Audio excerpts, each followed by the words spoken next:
Hi friends, ಇವತ್ತು ನಾನು ಉಳಿದಿರೋ ಚಪಾತಿದಿಂದ ಯಾವ ಥರ ಒಂದು ಸ್ವೀಟ್ ರೆಸಿಪಿ ಮಾಡೋದಕ್ಕೆ ಹೇಳ್ತೇನೆ ನೋಡ್ರಿ. ಸ್ವೀಟ್ ರೆಸಿಪಿ ಮಾಡೋದಕ್ಕೆ ಏನೇನು ಬೇಕು ನೋಡೋಣ ಬರ್ರಿ. ಚಪಾತಿ ಇದಾವ್ರಿ ಇಲ್ಲಿ, ಇದೆಲ್ಲ ಒಣಗಿರೋ ಚಪಾತಿ ಐತ್ರಿ.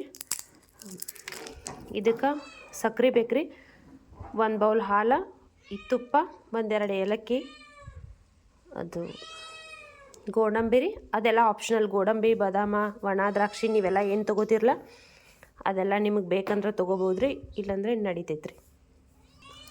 ಮೊದಲಿಗೆ ಚಪಾತಿ ಎಲ್ಲ ಸಣ್ಣಂಗೆ ಮುರ್ಕೋಬೇಕು ನೋಡ್ರಿ. ಈ ಚಪಾತಿ ಎಲ್ಲ ಫಸ್ಟ್ ಸಣ್ಣಂಗೆ ಮುರ್ಕೋಬೇಕ್ರಿ.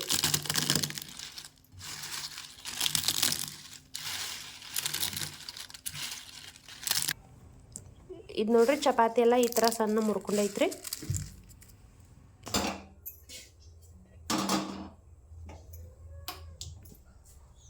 ಈಗ ನೀರು ಹಾಕೋರಿ. ಇಷ್ಟು ನೀರು ಹಾಕೋರಿ. ಈಗ ನೋಡ್ರಿ, ಇದಕ್ಕೆ ಸಕ್ರೆ ಹಾಕೋರಿ. ನಿಮ್ಗೆ ಸಕ್ರೆ ಬೇಡ ಅಂದ್ರೆ ಬೆಲ್ಲನೂ ಹಾಕ್ಕೊಂಡು ಮಾಡ್ಕೋಬೋದ್ರಿ. ಸಕ್ರೆ ಎಲ್ಲ ಕರಗಬೇಕ್ರಿ. ಇದು ಕುದಿ ಬರ್ಬೇಕು ನೋಡ್ರಿ. ಈಗ ನೋಡ್ರಿ, ಇದೆಲ್ಲ ಸಕ್ರೆನೂ ಕರಗೈತ್ರಿ, ನೀರು ಕುದಿ ಬಂದೈತ್ರಿ. ಈಗ ಇದಕ್ಕೆ ಚಪಾತಿ ಸೇರಿಸ್ಕೊಂಡ್ರಿ.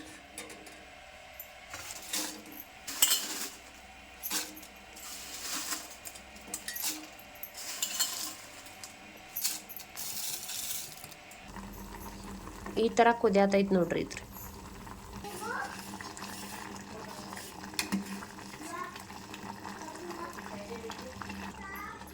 ಮಧ್ಯೆ ಮಧ್ಯೆ ಸ್ವಲ್ಪ ಇದನ್ನ ಈ ಥರ ಕೈಯಾಡಿಸ್ಕೋಬೇಕು, ತಿರ್ಗಾಡ್ಬೇಕು ನೋಡ್ರಿ. ತಿರ್ಗಾಡ್ಕೋತಿರ್ಬೇಕ್ರಿ, ಯಾಕಂದ್ರೆ ತಳ ಹಿಡಿತೈತ್ರಿ. ಮತ್ತು ಇದು ಏಲಕ್ಕಿ ಪೌಡ್ರ್ ಐತ್ರಿ, ಅದು ಹಾಕೋಬೇಕ್ರಿ.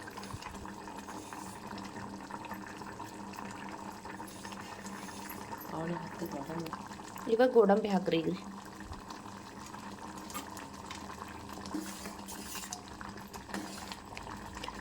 ಈಗ ತುಪ್ಪ ಹಾಕೋರಿ. ತುಪ್ಪ 1-2 ಸ್ಪೂನ್ ಹಾಕೋರಿ. 1-2-3 ಸ್ಪೂನ್ ನಿಮ್ಗೆ ಎಷ್ಟು ಬೇಕು ನೋಡ್ಕೊಂಡು ಹಾಕೋರಿ.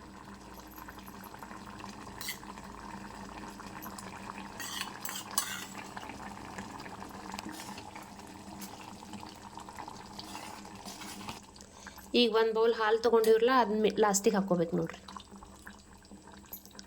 ಹಾಲು ಹಾಕೊಂಡ್ಮೇಲೆ 1-2 ನಿಮಿಷ ಕುದಿಸ್ಕೊಂಡು ಗ್ಯಾಸ್ ಆಫ್ ಮಾಡ್ಕೊಂಡ್ಬಿಡ್ಬೇಕ್ರಿ.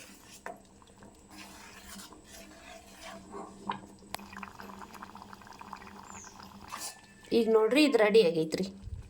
Gas off ಮಾಡ್ಕೊಂಬಿಡ್ರಿ.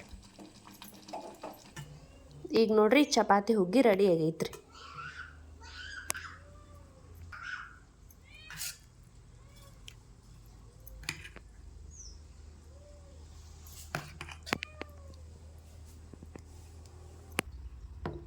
ಲಾಸ್ಟಿಗೆ ಸ್ವಲ್ಪ ತುಪ್ಪ ಹಾಕೊಂಡ್ರಿ. ಉಳಿದಿರೋ ಚಪಾತಿ ಇದು ಅಂದರೆ ಈ ಥರ ಸ್ವೀಟ್ ಮಾಡ್ಕೊಂಡು ತಿನ್ಬೋದ್ರಿ. ಮಕ್ಕಳೆಲ್ಲ ಭಾಳ ಇಷ್ಟಪಟ್ಟು ತಿಂತಾರೆ. ಒಂದ್ಸರಿ ಈ ಥರ ಸ್ವೀಟ್ ಮಾಡಿ ನೋಡ್ರಿ. ಯಾರಿಗೆಲ್ಲ ಇಷ್ಟ ಆಗ್ತೈತ್ರಲ್ಲ ಕಮೆಂಟ್ ಮಾಡಿ ಹೇಳ್ರಿ. ಯಾರೆಲ್ಲ ನನ್ನ ಚಾನಲ್ನ ಈ ರೆಸಿಪಿನ ನೋಡತ್ತಾರಲ್ಲ ಎಲ್ಲರಿಗೂ ಥ್ಯಾಂಕ್ ಯು ರೀ. ನನ್ನ ಚಾನಲ್ನ ಸಪೋರ್ಟ್ ಮಾಡಿರಿ, ಸಬ್ಸ್ಕ್ರೈಬ್ ಮಾಡಿರಿ.